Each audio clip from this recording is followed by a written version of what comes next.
नमस्कार, आप देख रहे हैं एनएमएफ न्यूज। मैं आपके साथ शबनम। भारत ने पहलगाम आतंकी हमले का बदला लेते हुए ऑपरेशन सिंदूर चलाया और पाकिस्तान पर ताबड़तोड़ प्रहार किया। मिसाइलें दागकर न सिर्फ आतंकी ठिकानों को मिट्टी में मिलाया बल्कि आतंकियों को भी जहन्नुम पहुंचाया। और बच गया तो सिर्फ मसूद अजहर, रोने के लिए आंसू बहाने के लिए। अब मसूद अजहर ने भारत को गीदड़ भभकी दी है, उसका एक ऑडियो तेजी से वायरल हो रहा है जो धमकी देते हुए कह रहा है कि हम थक गए हैं लाशें उठाते उठाते, हमें और ज्यादा परेशान मत कीजिए। अगर हम पर और ज्यादा जुल्म ढाया तो अगर हमने आंख उठा ली तो तबाही मचा देंगे।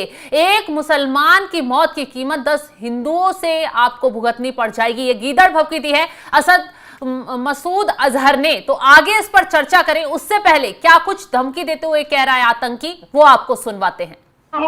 अल्लाह की कसम हमें न छेड़ो, हम गमज़दा है, हम जख्मी है, हम लाशें उठा उठा के थके हुए हैं, हम खून देख देख कर पागल हो चुके हैं।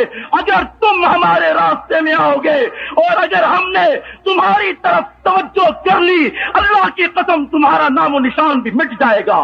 हमें अपना दुश्मन बनाकर किसी को भी फायदा नहीं मिलेगा। मैं भावलपुर की सरजमीन पे उन लोगों का नाम लिए बगैर इस चीज का ऐलान कर रहा हूं। हम आबादियों पर हमले नहीं करते, लेकिन मोदी सुन, खुदा की कसम अगर आम मुसलमानों का कत्लेआम बंद न किया गया तो जैश के फिदायीन तुम्हारी बस्तियों में, तुम्हारे बाजारों में मुशरिकों का कत्लेआम करेंगे। इसलिए मजबूर न करो हमें खून की नदियां बहाने पर। ये जैश वालों का ऐलान है कि हिंदुस्तान में एक मुसलमान भी कत्ल हुआ उसके बदले में 10 हिंदू कत्ल किए जाएंगे। इसी पर चर्चा के लिए तो हमारे साथ हैं वरिष्ठ पत्रकार पंकज प्रसून जी। पंकज जी, आपका बहुत बहुत स्वागत है। पंकज जी, भावलपुर का जो ठिकाना था इस मसूद अजहर का वो ढहा दिया गया। 14 लोग इसके आतंकी परिवार के मर गए, आतंकी गुर्गे तबाह कर दिए गए। अब ये गीदड़ भभकी भारत को दे रहा है, खिसियानी बिल्ली खंबा नोचे, वही वाला हाल हो गया इस मसूद अजहर का। भौंकने दीजिए, बेचारे को दर्द हुआ है। वो परिवार के सदस्य मारे गए हैं तो वो भी दर्द में है, कराह रहा है। और आदमी जब बुढ़ापा आ जाता है, जब बेबस हो जाता है, परिवार के सारे सदस्य मारे जाते हैं ना, तो वो इसी तरह विलाप करता है जिसे हिंदी में शब्द कहते हैं विधवा विलाप। ये कुछ कर नहीं सकता, बेबस है, मजबूर है, कह रहा है कि मैं लाशें उठा उठा कर परेशान हूं।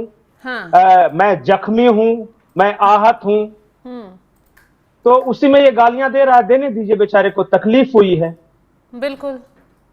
और दूसरी बात यह कि भारत में उन लोगों के लिए सबूत है जो कह रहे थे कि कुछ नहीं हुआ है। सबूत दो कि ऑपरेशन सिंदूर फेल ऑपरेशन है। ये उनको इस कराह को सुनाना चाहिए। खास करके हमारे यहाँ कुछ चिंपैंजी बंदर टाइप के जो नेता है ना, जो मुंबई में बैठ के कह रहे थे कि ऑपरेशन सिंदूर फेल है, उसको सुनाइए कि बहावलपुर में क्या हुआ है।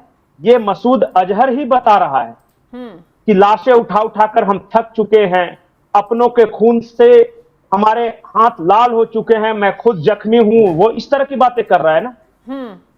और भारत में कुछ चिलगोजे ये कह रहे हैं कि ऑपरेशन सिंदूर असफल है। दूसरी महत्वपूर्ण बात, ये जो धमकी दे रहा है ना, देखिए, ये बहुत बोलना अपने यहां सुरक्षित ठिकाने में बैठ के अलग है, लेकिन करना बहुत अलग बात होती है। मैं तो ये बोलता हूं कि मियां बुढ़ापे में ज्यादा मत बोलो, कहीं किसी अज्ञात बंदूकधारी की नजर पड़ गई तो लेने के देने पड़ जाएंगे। पहले अपनी जान बचाओ। अब वो दौर चला गया जब तुम मुंबई में आकर हमले कर देते थे, जब हमारे बाजारों में बम रखकर भाग जाते थे, जब तुम हैदराबाद, अहमदाबाद, वाराणसी, सूरत, मुंबई, दिल्ली, पता नहीं किस किस शहर में तुमने ब्लास्ट करवा दिया था। वो दौर बहुत पुराना हो चुका है। ये नया भारत है, ये घुस के मारता है और मारा भी है। बस एक ही उपाय है तुम्हारे साथ कि अपने जो तुम्हारे मरे हैं उस पे गम के 2 आंसू बहा लो और ज्यादा मत बोलो, क्योंकि पाकिस्तान में पता नहीं कहां पे अज्ञात बंदूकधारी घूम रहे हैं। अगर नजर पड़ गया और रेंज में आ गए तो अभी तो जख्मी हो, कहीं 72 हुओं से ना मुलाकात करवा दे। बिल्कुल पंकज जी। तीसरी और महत्वपूर्ण बात इस पे जो मैं ये बताना चाह रहा हूं कि पाकिस्तानी आर्मी मसूद अजहर, हाफिज सईद का बेटा तला सईद, ये पाकिस्तान के पॉलिटिशियंस, जैसे कि जहां पे ये सभा हो रही थी, पंजाब असेंबली का स्पीकर उस स्टेज पे मौजूद था। मतलब कि यूएन डेजिग्नेटेड टेररिस्ट के साथ पाकिस्तान के पंजाब के असेंबली का स्पीकर बैठा हुआ है, वैश्विक आतंकी के साथ। जो पोस्टर वहां लेके लोग लहरा रहे हैं, वो कह रहे हैं कि मुनीर ही हाफिज है, हाफिज ही मुनीर है। यानी सेना का आतंकी कनेक्शन वहां साफ साफ चमकाया जा रहा है। कई बार हम भी ये बोल चुके हैं। कराची में जिस दिन इन लोगों ने न्यूक्लियर ब्लास्ट किया था, यौम तकबीर या इस तरह का कोई डे मनाते हैं, कराची में एक पोस्टर लगाया गया जिसमें एक तरफ ये आतंकी जिन्हें संयुक्त राष्ट्र संघ ने, दुनिया ने आतंकी घोषित किया था, वो पोस्टर के एक तरफ, और दूसरी तरफ फौजी, और बकायदा वो पोस्टर लगा हुआ था। कितने सबूत चाहिए दुनिया को कि पाकिस्तानी फौज ही आतंकवादी है?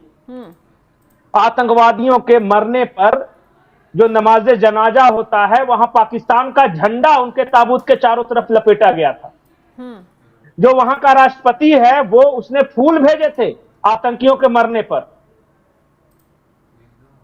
पाकिस्तानी फौज के अफसर पीछे हाथ बांधे खड़े थे, पोस्टर लहरा रहे हैं जिसमें एक तरफ आतंकी, दूसरी तरफ आर्मी है। स्टेज पे पाकिस्तान, मैं ये कह रहा हूं कि पाकिस्तान के असेंबली का स्पीकर बैठा हुआ आतंकियों के साथ, आर्मी चीफ पोस्टर में आतंकी, एक तरफ आतंकी, दूसरी तरफ आर्मी चीफ, ताबूत में पाकिस्तानी झंडा, आतंकियों के ताबूत में, और अब इस तरह खुलेआम जलसे मनाना, जुलूस निकालना। अब भी दुनिया को देखना बाकी है क्या? यही आतंकी ही पाकिस्तानी फौज है, और पाकिस्तानी फौज का ही एक्सटेंडेड आर्म जो है वो आतंकी है। तलहा सईद, हाफिज सईद का बेटा, वो भी कल तकरीर कर रहा था। अब मुझे लगता है उसको भी सुनाना चाहिए। बिल्कुल सुनाएंगे उसको, लेकिन एक जो पहलगाम आतंकी हमले का जिसे मास्टरमाइंड बताया जा रहा था, लश्कर का आतंकी सैफुल्ला, उसकी भी धमकी भरा एक बयान वायरल हुआ है। मोदी सरकार को चेतावनी देते हुए नजर आ रहा है। कैसे ये आतंकी गिदड़ भौंकी दे रहे हैं? सैफुल्ला का बयान पहले सुनवाते हैं। अगर कसूर वाले इजाजत हो तो अगला इलेक्शन नरेंद्र मोदी के मुकाबले में ना लड़ लो। हाँ जी, तैयार है? मोदी तेरी मौत आई, मोदी तेरी मौत आई, मोदी तेरी मौत आई। इंशाअल्लाह हमारे इलेक्शन लड़ने के और अंदाज हैं। हम जब लड़ेंगे ना तो नरेंद्र मोदी इंशाअल्लाह उसको मुंह कर देंगे। और देखो, मुझे याद है उस वक्त में लगभग 4 साल का था,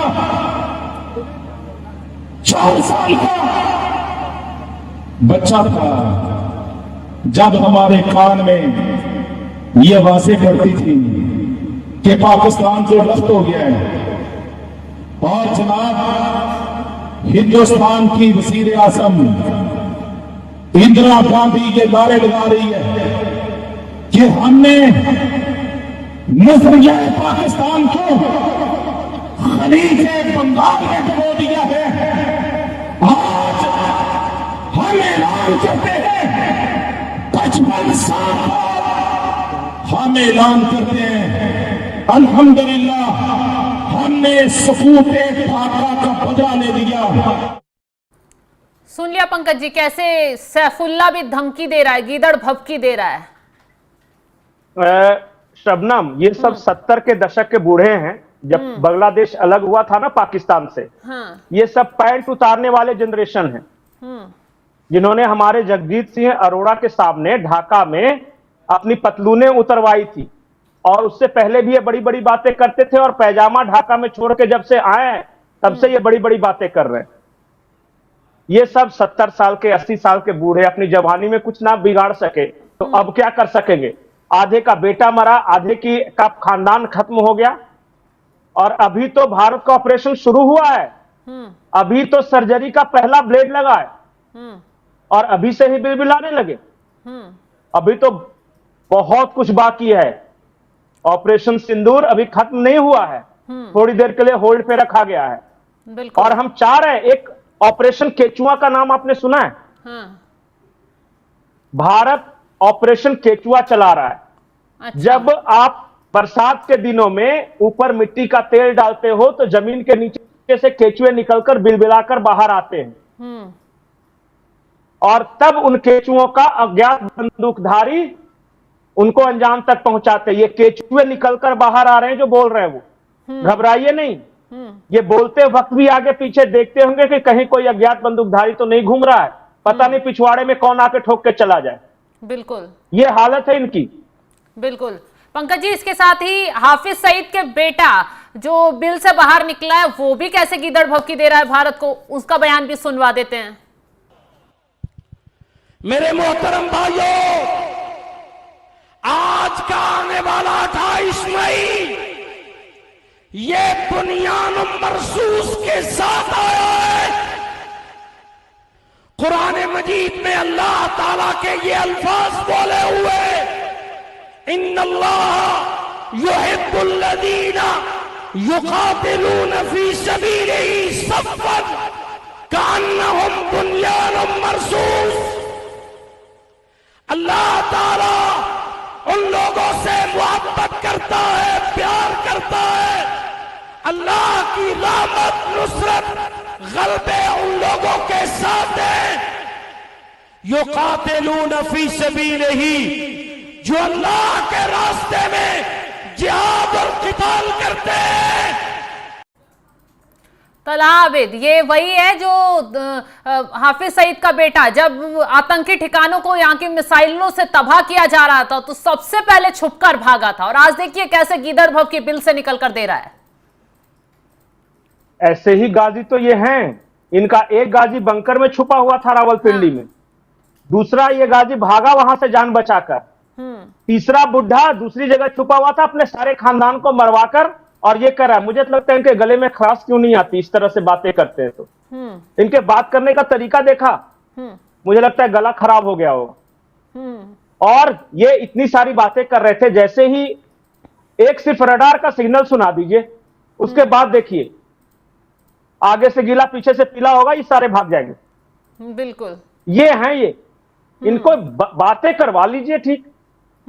और ये सारे उस दौर के बुड्ढे हैं जब ढाका में इन लोगों ने अपनी अपनी पैंटें उतारी थी, 90,000 लोगों ने पतलूने उतरवाई थी और पिछवाड़े पे इंडियन आर्मी का मुहर लगा था। और वही सब ये हैं जो आज भी आहें भरते हैं। मुझे नहीं लगता कि बहुत ज्यादा गौर करने की जरूरत है। बिल्कुल, बिल्कुल सही कहा पंकज जी। तो तमाम जानकारी देने के लिए आपका बहुत बहुत शुक्रिया। तो देखा आपने कैसे ऑपरेशन सिंदूर का असर अब देखने के लिए मिल रहा है। आतंकी बिल से बाहर निकलकर बिलबिला रहे हैं, चीख चिल्ला रहे हैं, मोदी सरकार को और भारत को आंख दिखा रहे हैं। हालांकि ऑपरेशन सिंदूर अभी खत्म नहीं हुआ है, इन लोगों को यह भूलना नहीं चाहिए। अब की बार जो प्रहार होगा ये सारे आतंकी रडार पर आ जाएंगे। खैर, कितनी भी धमकी दे ले, गीदड़ भभकी दिखा ले, उससे होने वाला कुछ नहीं है। फिलहाल जिस तरीके से हमने तमाम जानकारी आपको दी और ऑडियो आपको दिखाई, उसको लेकर आप क्या राय रखते हैं, कमेंट कर अपनी राय जरूर बताएं। और तमाम खबरों की अपडेट के लिए आप हमारे साथ जुड़े रहें। नमस्कार।